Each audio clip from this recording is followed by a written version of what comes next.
This is my favorite part of the year, ladies and gentlemen. My Yes, it favorite is. part of the year. In Yes, case it is. and in case you haven't found out, and if you need to know, you will now. Football is my favorite sport of all time. Mine I too, brother. am a humongous football fan. I mean, it's like I remember my uncle, may he rest in peace. He was a we didn't have like the greatest relationship, but he was pretty much a father figure in my life, you know. And although we disagreed a lot, he was the one that introduced me into sports. And the first sport that he introduced me to was football. And I remember the first debate that he and I had as a kid. I was 8 years old, coming into loving football, and then afterwards, growing to become a big basketball fan afterwards. So he would be the one that would take me to games and such. And the one thing he had told me, because I was a Mets and a Giants fan, and he had told me, "You can't be a Mets and Giants fan. There's no such thing. It's either you're a Mets and Jets fan, or you're a Yankees, or a Giants fan. You can't mix them up." And I was 8 years old. I'm like, "But why? I like them." Like, why?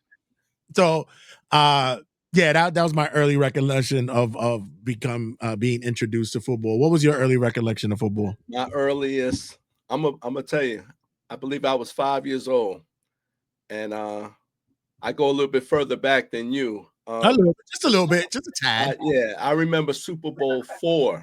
Woo, Believe it or wow, not, Super Bowl IV.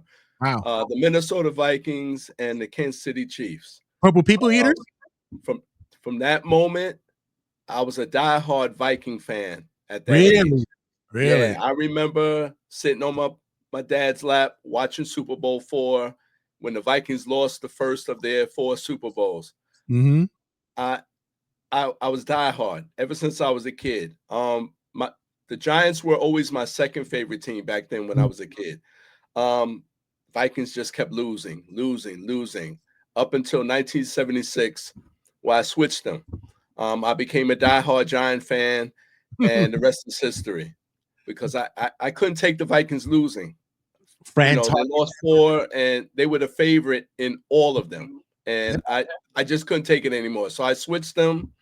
Um, I suffered the highs and lows with the Giants early on, all the way up until 1986, and the rest is history. But yeah, that's my first recollection of the NFL. I used to watch NFL films, all of them. Um, it was just football was always my first love as well. So In the frozen tundra of yes, Green John Bay, Facenda. Yep, the frozen tundra and of Steve Lambeau Field. when Yes, Steve Sobel took over and such. yes, Steve Oh, Sobel. I was that was quintessential, either Saturday or Sunday. That Oh, was it was key. You had to watch, especially it was Saturdays because you had to get the recap from the week prior to right. get what And occurred. remember, they used to have This Week in the NFL. Yep. So they used to have that show. It would bring you up to speed on all the games that happened the previous week, and would Yep. get you ready for the next Sunday. I mean, and then once I was finally released from the shackles of my mother not letting me go outside and play, the first thing that I was run up into a group of guys who were playing football, and I was like, "Can I play?" It's like I had already been playing it in gym, and I was just like, I really want to go out and play like with other Yes. people now. So that from then on, it became my lifelong love. So Giants fans, yes, we are diehard. Today I rock Browns because I just have a litany of jerseys today. I knew he was Okay. gonna do something Giant today. So I Yes, said, of course. let me show some love to that man, Jim Brown. Give Oh, some and yeah, those are when we're looking at the game, how it's evolved from yesteryear to now, we're looking at, of course, the athleticism, the speed of the game, um, the way that some rules have been changed to help other positions and more. You know what I mean? When we're looking at the game from when we were watching it as such, how impactful it was to see like just the gridiron being played at that time, just like the aggression, the roughness, the toughness, how guys are just like were meant to be on that field. Like guys like Ronnie Lott, Lawrence Taylor, these men who got on the field and was just punishing offenses. Santy, back then men were men. And the toughness is what it was based on. I mean, I think they tweaked the rules to the point where we're missing that. We're missing that aspect. I mean, yeah, you've helped with the injuries and the long-term, conditions, but we grew up on the game was the game, and it was based on his toughness. It was based on his physicality. That's what I remember as a kid. I loved it. When someone got their bell rung, when someone really made a big, hard, tough tackle, that was football, and that's what we remember. Yeah, I understand the movements of the game, and I appreciate it because yes, we do have to protect our players. We saw that the longevity of not only careers but lives has been diminishing through the years. I Yes, appreciate, and yes, I would yes, love that players would welcome more the opportunity to use the padded helmets. It doesn't take away from the game. It's fine, but protect your brains, man. Protect yes, we could yes. do that. We can Uh, do that. but I think sometimes it gets a little bit overbearing when it comes to officiating because you're expecting a 280-pound man running at the speeds that they're running to stop on a drop of a dime. Stop on a Because jump of it. I mean, you can't expect that. I mean, and as we know it, evolution. These guys are bigger, they're stronger, they're faster. So you can't expect them to just be able to just stop on a dime. If they touch the quarterback, they get right. called for a personal foul. I mean, let them play. Now, Yeah. granted, the last couple of years, they have given some back to the defensive player, especially the defensive back. They've made it more flexible where they can actually guard a receiver, as they go down. So, that's been, very good to see. But overall, I think it's a little bit too soft, but I do understand the long-term protection of the NFL player. Especially when you got to protect the moneymaker, when you got to protect Yes. the head, the QB1, you got to protect the Right. QB1. And That's as part of we know, Sandy, there was a time period where quarterbacks were getting hurt in preseason, and you didn't even see them in the regular season. And like you said, a lot of money was lost during those years.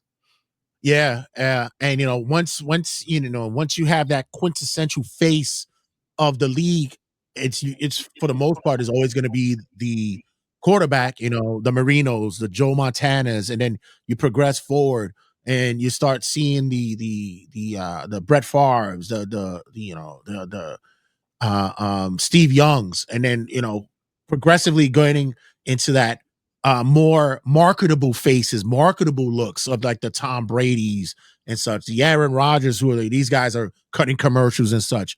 You got to protect the QB1. You got to. You have to. You have to. Another thing that's good to see, Sandy, is the running back has come back into the fold.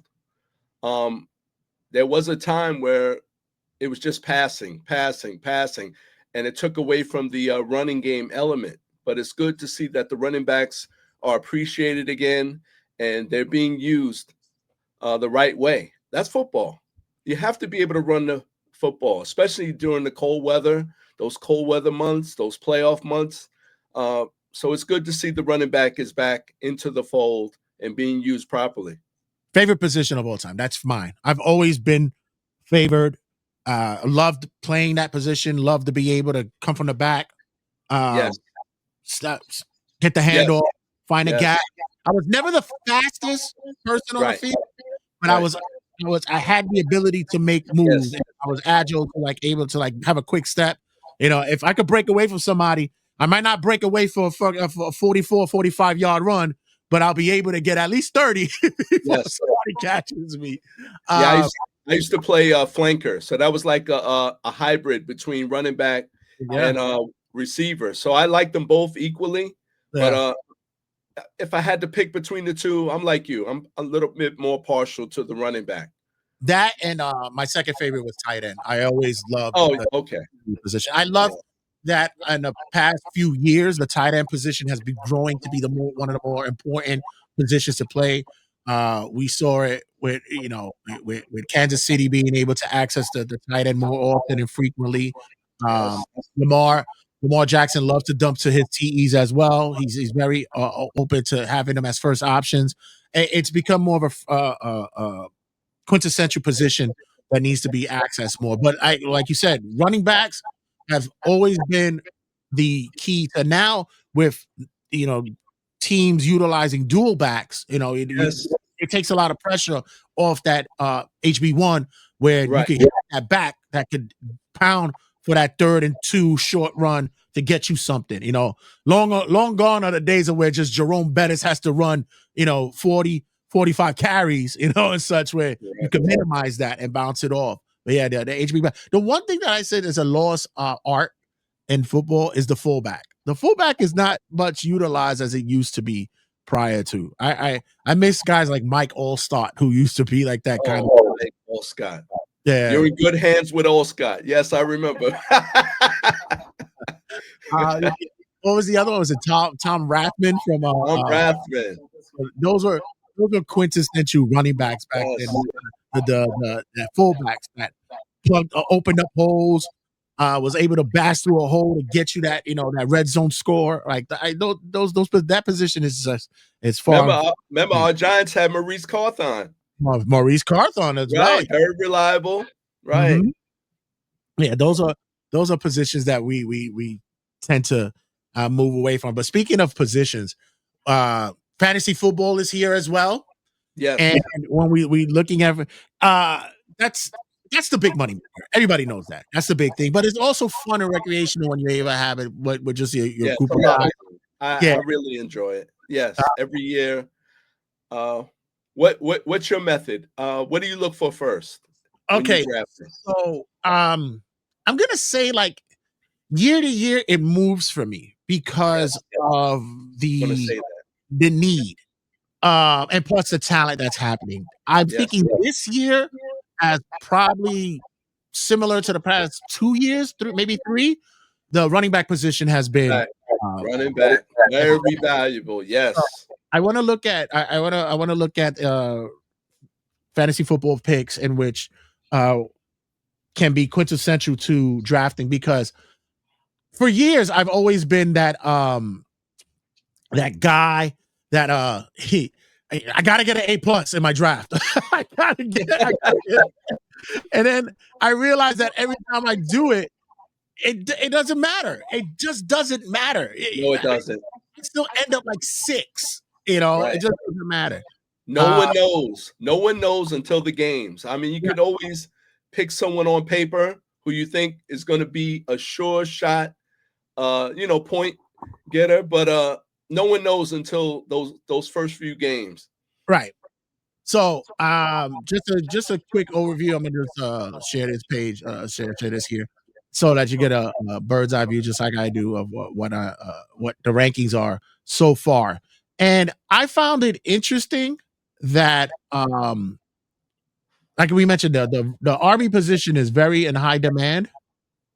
But also we start to see slowly but surely that the quarterback position becomes fair game to a lot of people these days. Yes, that's true. Yeah, so when we're looking at the chart here, we're seeing that Jamar Gibbs, of course, they had many rankings. They have him at 1, and of course, Bijan Robinson, who had an explosive season last year, is up at the number 2 spot. Any surprise to you there? No, he's my guy. Bijan Robinson is the truth. It was good he was able to get a new deal, which does enhance the running back. But he's definitely my favorite. Jamar Gibbs is up there as well. He's a beast, for the Lions. But as you can see, Santy, the wide receiver still has their high value. Puka Nacua, as well as Jamar Chase and Smith Najiba. Those you can't go wrong. You can't go wrong. But as you can see, the quarterback has dropped down. Yeah, You can get a top quality quarterback later on. No one's really paying attention to the quarterbacks the first or second round. Yeah, I usually start looking QB depending on. So let me ask you before we go more into the positioning. What's a good spot, the sweet spot for you when you're in your draft order? What's the spot that you like to come out of? I like mid range, not too early, not too late. So somewhere around 5 or 6 or 7, somewhere around there, I can work with. Good at snake draft, right? When you're snake drafting, Yes. yeah, pretty much. I anytime if I get the opportunity to get the one pick, I find a way. I look for someplace to trade it off. Yes, I agree. Yeah, because really you think you're one, but you're actually at the end of the next round, right? Yeah. So somewhere in the middle, I'd rather be at. Yeah, I'm the same way. I'm pretty much the way where it's even kill going back and forth. I think I do a lot better when I'm in the mid draft because there's a lot of sniping that I can do because I know there's a lot of individuals who are watching for certain players, and I can be like, nope, give me that. Yes. I'm also very keen on. I love to draft players that are diamonds in the rough. Yes, sleepers. Absolutely. Yes, absolutely. I grab up a couple of those. I love being able to take those off the board. So as we seen on the chart here, like you mentioned, Puka right here at 3 is interesting for me because I'm like, the dude had a beast mode season last year. Phenomenal. Yeah.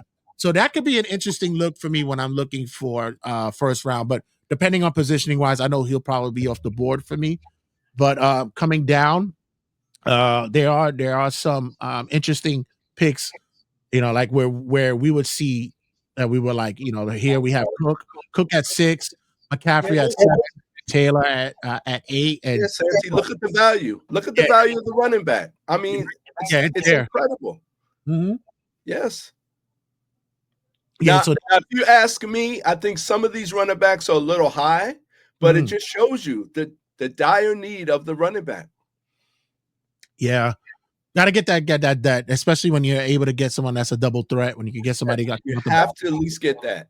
Yeah, when you can get a McCaffrey who also has hands coming off the back. Right. You look at here, we got Saquon. Genty just like he exploded last year. He's blown up. Got in the rankings. Your first quarterback on the board, you see, is not the kid Prince anymore. No. It's not C's favorite. No. We got Josh Allen on the board. As Josh Allen, number 1 quarterback. And look at 16. At 16, Santy. That's interesting. I think in a lot of drafts, he's probably going to drop down to round 2, but somebody's going to get him high 2. I definitely see somebody picking him up high 2. Santy, another strategy that I always like to have, I like to get a tandem. I like to get a quarterback with a good receiver. The double bonus? Right, the double bonus. So with Josh Allen, DJ Moore might be a good pick to draft with him. Yeah. He's looked good early with him in preseason. Yeah, I was always for some reason I was for certain like a couple of years and such, I would get the double bonuses with certain players, especially in the Chargers. I was often able to get that tandem going. Yes. I like to see how we could have that kind of interactional play within the drafts and such. Because I'll start seeing somebody and I go, you, and I start cursing because I was like, that's the tandem I wanted. We're looking at the board still. You look at our boy at 29, Malik Neighbors. Oh, yes. I have my eye on him, Sandy. So how long have you been playing fantasy? Oh, at least 15 years, Santy. At least. And when the boom happened. Oh yeah. Being the ability to have it in your hand and such. Yes. It just It made just took off. It yeah, took off, Santy. yeah. Yes. I would love to have done one. I mean, I did it one time, and I was like, "Damn, I would like to try to do it again." It's to do a live draft where you're there, you're on the board, Yes. you're on the clock. Oh, I wish I could do that one. I'm trying to get one Okay. locally, but I'm in. yeah. I Let's would love, do it. yeah. Okay. Uh, so going down to the rankings here. So how do you guys do your rankings? Do the same? I mean, do your drafts the same way? You just sit around, the date happens, and then Yeah, you pretty game. much the same way. I always like to do mine live. I like to do mine myself. Uh-huh. And I take pride in that, Yeah. because a lot of times you just let it let them pick automatically. That could be good, but then it could be bad. So I like to be in control, Oh, of who I if draft. I see an auto pick, I start. I was like, really? We're auto picking? No auto pick for me. No. The only person the only ones that I give carte blanche to those who are auto picking is for those who are at work. And, Right. and even still, sometimes I see them pop in and be like, I'm gonna take this pick right here. Right. Exactly. But you're a man of high authority at the work you do. Do you give a little bit of carte blanche to your A little staff bit. if you A know little that? bit. Yeah. It was fantasy day a little bit. I've heard a couple of guys that I know that they're like, yeah, I'm gonna take a 15. Right. Around draft time, right? Exactly, right? It's like, get ready. Let's see what's on the board. Yeah, I give a little leeway, Santy. So we're still looking at the board, and so far the highest that we saw on the board for quarterbacks was Josh Allen, and we don't see. Oh, look at that, Santy. Yeah, it's Oh, crazy. there's Lamar, 46. Look at that. Lamar at 46. Yeah. That doesn't show you the supply and Not in demand. demand. It's not in demand, the QB. It's not. Yeah, yeah, You can always get them. yeah. That's the crazy thing that um with knowing at how importance of playing with a PPR, especially, you got to sit there and rely on that. How in the leagues that you're in, how many leagues are you in every year? Usually about 4. Yikes! Yes, I try to be in 4. I just love the excitement. I get agita every year. Every year I say to myself, I'm not gonna do this anymore. I'm not doing this. I hate the freaking pressure. It's annoying me or whatever. Yes. But I think last year I had to cut it down. I was like, I can't, because I was in 4 as well. And I was like, I can't do it. So I have 3. I have the 2 that I've been in for the longest time. And I have one that it's a couple of my friends for another podcast that they have me jump on as well. So I'm like, all right. But so when you're in the different leagues, is everyone having their set scoring almost the same way, or you Pretty see? much the same way. Yeah. Yes, pretty much the same. I do snake leagues, so it's pretty much the same scoring system. Right. Mm-hmm. We have I was over here. I was just wondering. I said, "Oh my god, I forgot. I still had you on the phone."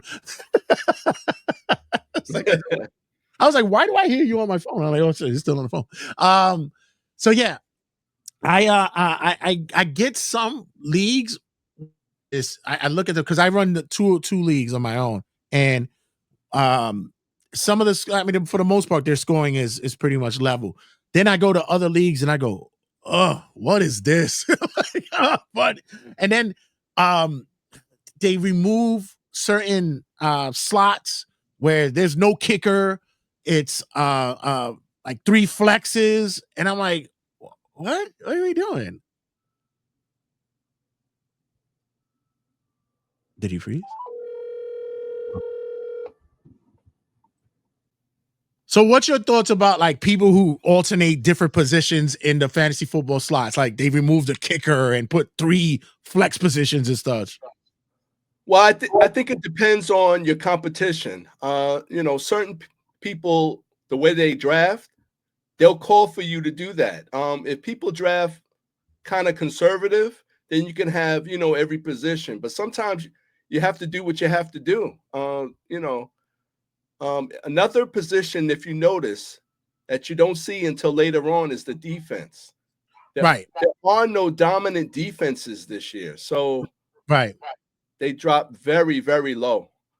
There've been years, Santy, where the defenses were drafted like in the first round, like a dominant defense or the second round, but not now. There was a right that always I love it because it leads me to the stories of have you ever been in a draft, either you were the person or somebody who did it, where you made a draft pick like way higher than it should have been drafted, and the whole crew was like, "What the heck was that?" That was me. That was me one year, Santy. It's like the whole draft paused, Like, like, what is he doing? you remember the pick? Oh, I can't remember off the top of my head, but I think I drafted him in the first round, and he should have gone in the 5th round. But Santy, they laughed. That pick turned out to be a very valuable pick for me. Really? I cannot remember that player, but it turned out to be a good pick for me. But it was way high. I remember that year. So the first year that I played fantasy, because I've been playing fantasy, I think a little bit over 10 years. So Right. first year I played, I did the newbie amateur thing where you picked your favorite players, like you picked the Giants. You picked every player from the Giants, right? Yes. And everybody was like, oh, "Really? Are you? This is what you're doing, really?" And I'm like, "Why? It's my team." Then gonna realize I got freaking squashed that year because the Giants were terrible that year. And I was like, all right, well, got to start a different strategy. So one year we did, we were able to have people in the house, and we didn't do the live draft on the board because all the people weren't there, but we had a couple of people where we were on our phones and doing it on computers. And one of my boys, this was the year, he says, sleeper pick right here, 2nd round. You guys got him. Trent Richardson. And we went, what? Whoa. What? He's like, sleeper right there. That was the year I believe that he got injured in the 2nd week. Yes. And Yes. he got traded to like the Saints. It was like, so every year when I get to the team, I'll be like, yo, Trent Richardson, this is his year right now. This is it. I love that. Have you ever won any of your leagues? I've won out of all the years, Santy. I've always come in either 2nd or 3rd, but I think I won maybe twice. Santy, do you know the one year I did win? It was the last game. It was a Monday night game. It was the Bills. I can't remember who they played. I was only up by 2 points. That was the same night where the Bills defensive back got injured. Right. Right. I won that game. So it was kind of bittersweet because everybody was just so worried about this player. And I won that night because of that. I think the guy I had on the Bills was able to put me over the top, but it was so bittersweet that I did win that season. Oh man, so in the leagues that I run, we have our normal regular placement. We have the top 6 in the playoffs, and then we have what is called the toilet bowl. And the toilet bowl is the bottom 6, and the winner of the bottom 6, since it's a money league, they don't have to pay league fees. Whoever wins that. Okay. So that's always a good look for that. And I'm always last year was probably my worst season ever. Like I was just either 11th or 12th. It was horrendous. I think the only league that I did win was the one I was for my friends league, and I did win that. I came in first. I got first place in that one. Oh, okay, good. I was able to recoup something. But yeah, it's often like that feeling of when you're getting to, the last couple of weeks, you're checking to see who's available free agent wise. Do you trade? I trade sometimes, but I usually pretty much deal with what I have. Right. I usually drop and pick up, but very rarely do I trade. I'm not big on trading. Yeah, I'm not a big trade person either. I'm not. Yeah. I'm not on board with the trade stuff. Right. But you're seeing like the ability to um, make certain picks in free agency that you look at the board and you go, wow, who left him out? Who didn't know that this Right. person was still out That's here? what I always dive into, Santy. Yeah. Every week I look and see who's available, who Hmm. people have dropped either too soon or too late. Or I do remember one year I was in the championship game, and my duel was Aaron Rodgers and Jordy Nelson. Okay. They That's had nice. so many points that year, and they're gonna wait until the championship game to do nothing. So I lost. I couldn't believe it. I think I was 11-1 the whole year. Uh, I was incredible. I was a machine, Santy. And they're uh, gonna wait until that championship game to not do anything. you I know, what was was the so worst for upset. me? The worst for me is either what is called kissing your own sister, which is ties, and Yes, it's rare, hardly yes, ever in fantasy because the way the calibration is, or the scoring is. But the other one is the the calibrization of scores after a Monday night game. That game, you believe you won by right, maybe a point and a half, right. and that Tuesday morning you lost by 2, and you're like, "What the?" Yes, yes. Now, Santy, that happened to me another year. I did win. I went into the last game. I was only up by 2 points, and I believe my opponent still had a player to play. So I'm figuring he's gonna pass me. Right. You know, do you know that Tuesday morning his player didn't get 1 point, so I ended up winning by those same 2 points. So Wow. it depends. It can go either way. Yeah, yeah, yeah. For me, I've had like uh I had more hits than misses when that occurred. Like there was one game that, and it was actually with individuals that were at the job, and they were like, I can't believe I lost like point 0.8. I can't believe I lost by a point. How? How that happens.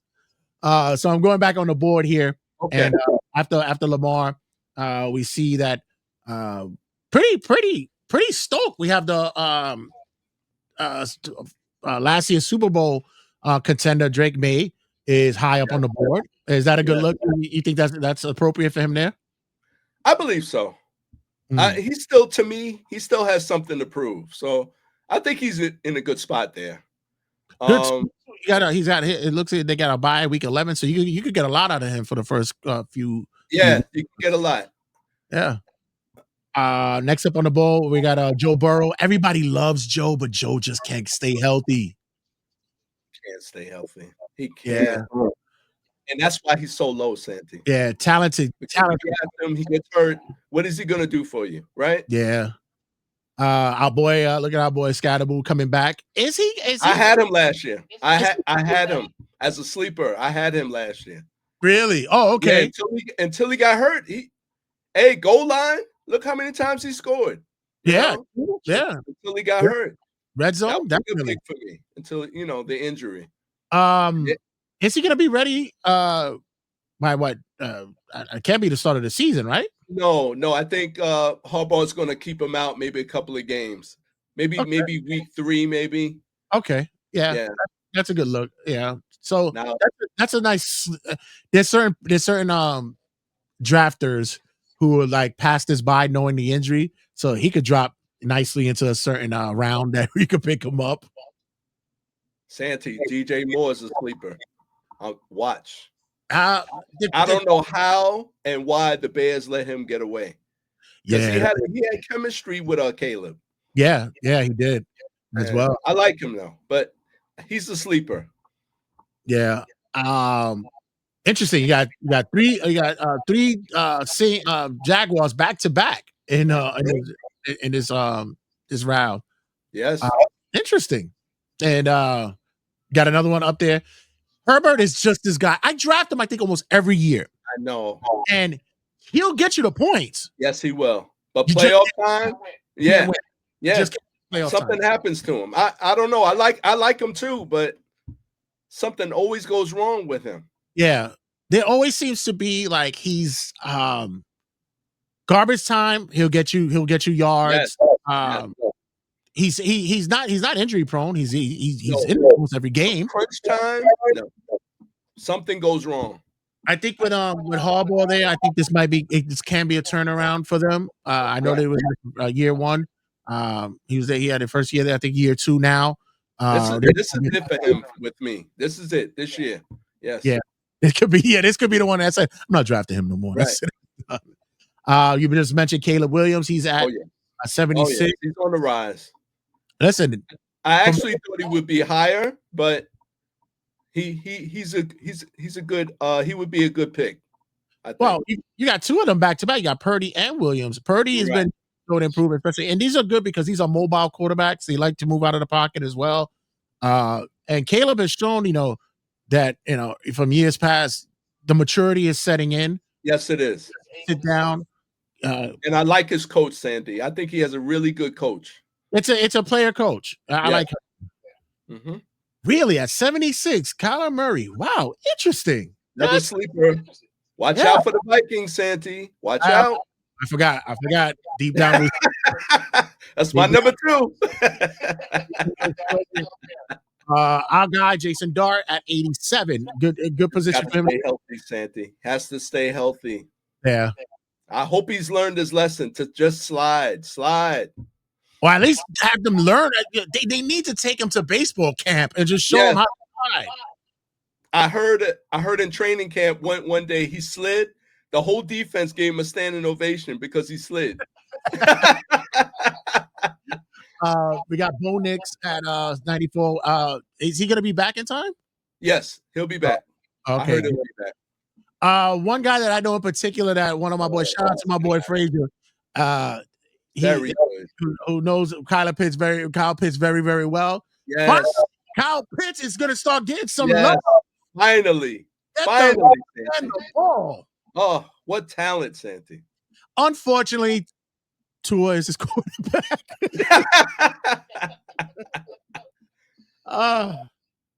So sad. Yes.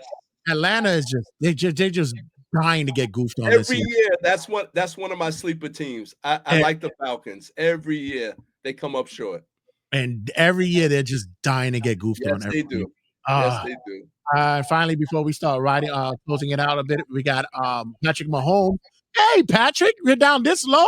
Interesting. Yes. I have a feeling he's going to have a return that nobody's going to believe. I believe so, too. They're going to give him comeback player of the year. Wow. You got Eric Bieniemy. He's back as the offensive coordinator. They're putting the nucleus back around him where he was, really, throwing that football. So I expect the offense to return. Yeah. I think the core group is back at least for one more round.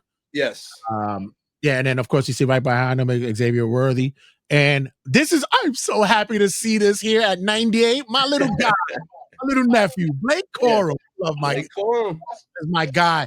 He showed improved last year for the Rams, especially when it came to second and third down situations. Oh yeah. Get you first downs, and if you're in a league that always acknowledges first downs, he's a very key player to have. Yeah, he always keeps the chains moving, Santy. Always. Yeah. So I want to see how much of a role that they give him. Probably bump him up a little bit more in that league. And he plays that he's so little, low to the ground. It's hard to find him, right? Right, stocky, and he's really good. I like the Rams. I like the Rams anyway. I like them. Yeah, I gotta get me. I have a Blake Corum Michigan jersey. I gotta get me a Blake Corum at Rams jersey. Nice. Yeah, I've been a fan for the longest. And we'll round up the top 100 here for now. Next episode, we'll look down the lane to see whatever spots we have going on. Before we wrap it up, let me ask you, what's your thoughts about preseason so far? I mean, I know it's still early and such, but what's your thoughts about with preseason and how they're pretty much handling the players and such? Well, what surprised me is how well Mendoza's doing, as well as Cousins. I think the Raiders could be a sleeper team. I still think Mendoza should sit out the first year or at least most of the year. I don't think they should throw him to the wolves just yet, but he's really impressed. He's really impressed so far. Yeah, there's a lot of players that you want to see right out the gate, let it rip. And we've seen in years past that once you have that NFL mentality, if you're able to get through the book process, emotions, and get the chemistry, if you could get that from a fresh start, yeah, it's rare, far between, but it's always amazing to do that. Years ago, they didn't do that. They wanted all the guys to just come in, know what you're doing, and let's go. Right. Right or die. So yeah, I agree that sometimes sitting down and just letting the game be Slow seen down. and slow Yeah. down and watch it from the bench a little bit, it grows and helps you as a player as well. What's your thoughts about certain rule changes that are applying this year? Oh, well, I like the rule where the game clock, they're going to make the adjustments because it was slowing the game down a little bit. I like that rule. Again, like I mentioned earlier, the defensive back rule has been loosened up a little bit. Mhm. I think instant replay, didn't they tweak it a little bit for this year? Yeah, it's a little bit more hands-on off the line. Right. Yeah, and it's tough to call when your back is to the quarterback. Yes. Yes. So when you have to disengage, but that's what the referees are for, and that's the other thing that perturbs me about the game as well. You have veteran referees, and you have what is called this thing up technology. If you have a question, go to the Use screen. it. Use it. I agree. It's okay. Right. Humble yourself and use it. Right. That's what it's there for. I'm okay with what they're doing for like the onside kicks and such. I'm cool with that. Yes, that was a good plus from last year, rather. Yeah. It was really good. They brought back the return game. Yes. They set it up where it's more safer. Yes. And yeah, I like that look. I thought it was very good. I think what happens is that leaving out our returners too open was problematic. So at least, and also it builds more of a chess game to once you receive the ball, you want to see a player make a move. You want to see that happen.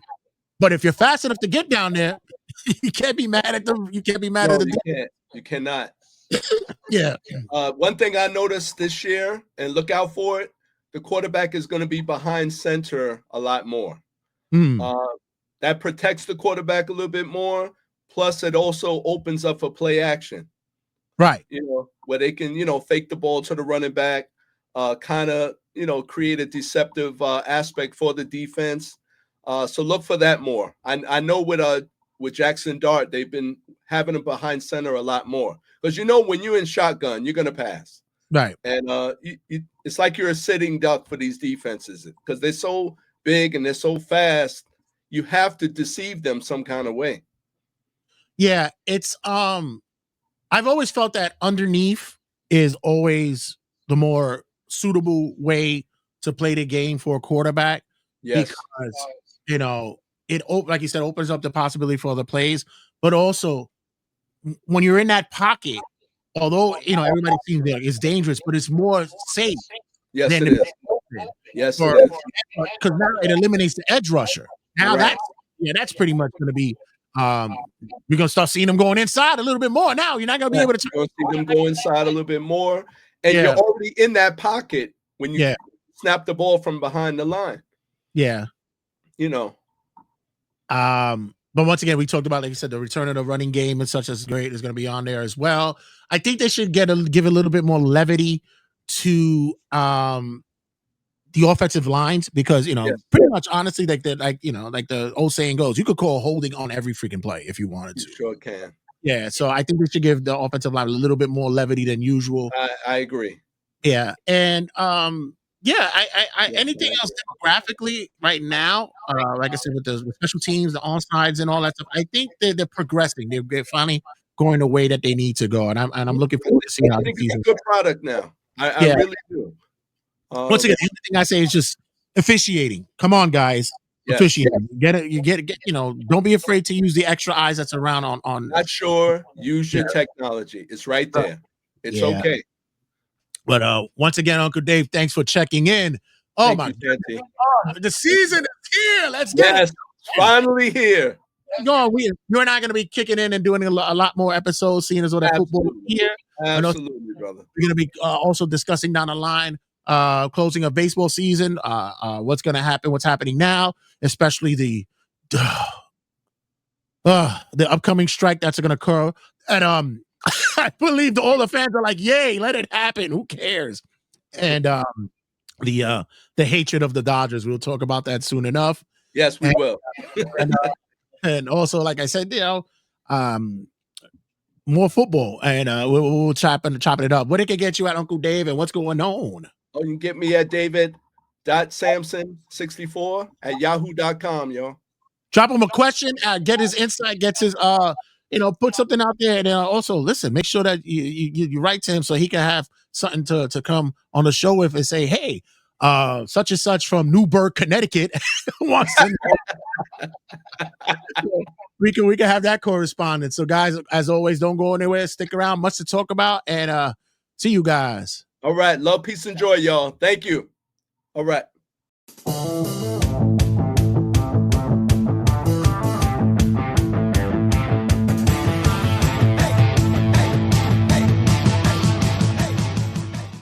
Sit, turn type, sit. Good boy. Ruff.